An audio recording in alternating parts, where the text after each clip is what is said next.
Ya, kita beralih ke informasi lain. 154 honorer yang tidak lulus seleksi P3K tahap pertama diajukan untuk diangkat menjadi P3K paruh waktu.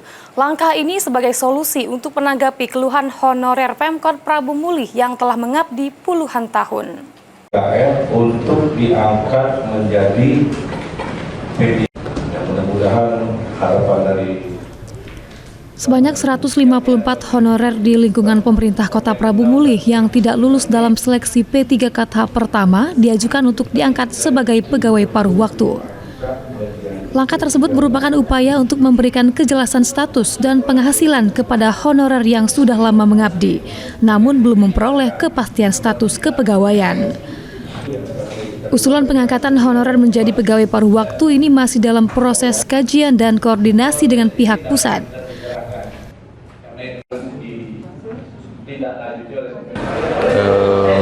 Termasuk dalam database BKN yang tidak lulus seleksi CPNS ataupun seleksi P3K itu tetap kita akomodir untuk pengajuan P3K paruh waktu.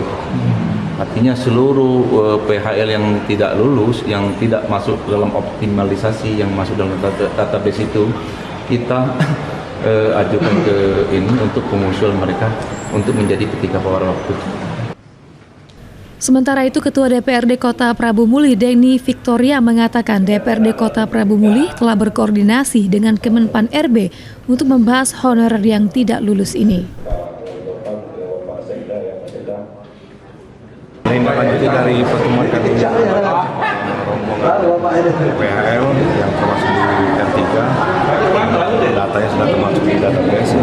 Alhamdulillah dari janji kami minggu kemarin menindaklanjuti keinginan aspirasi dari mereka, kami bertiga pimpinan dan anggota itu hari Selasa langsung ke Kementerian PAN dan Kementerian bersama itu didamping juga oleh BPKSDM, BPKAD, organisasi.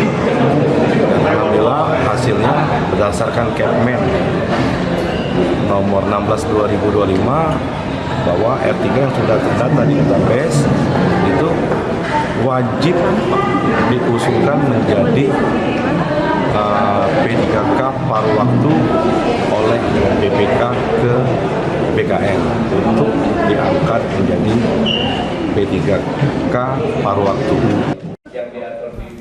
Pemerintah Kota Prabu Mulih bersama DPRD berharap agar langkah ini dapat memberikan kepastian dan keadilan bagi ratusan honorer yang selama ini mengabdi tanpa status tetap. Anggi Perkasa, PAL TV.